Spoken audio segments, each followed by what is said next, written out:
গেছি কুয়াকাটায়।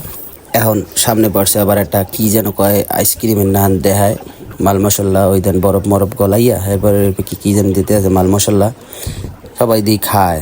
মোর একটু ইচ্ছা করছে, চিন্তা করলাম যে লইয়ে খাই, দেখি কেমন কি লাগে। এই ঠস ঠস করিয়া বানানিয়ে শেষ, সব ধরনের মালমেটিক্স দেওয়া শেষ। এখন আমার হাতে দিয়ে দিলে জিনিস লইয়া আডা দিয়া জিনিসটা আমি খাইতে এই যে আইসটা লই খাইতে আমি চলে গেলাম বেসে। টেস্ট করি দেখতেছি কেমন লাগে। সেই স্বাদ সেই টেস্ট একটু কল্পনা করি দেখতেছি যে কেমন লাগে, কিন্তু খুঁজে পেলাম না কোনটা না লাগে। খুদেই আসছি খাওয়ার পর, এখন বাজলে মেইন ঝামেলাটা।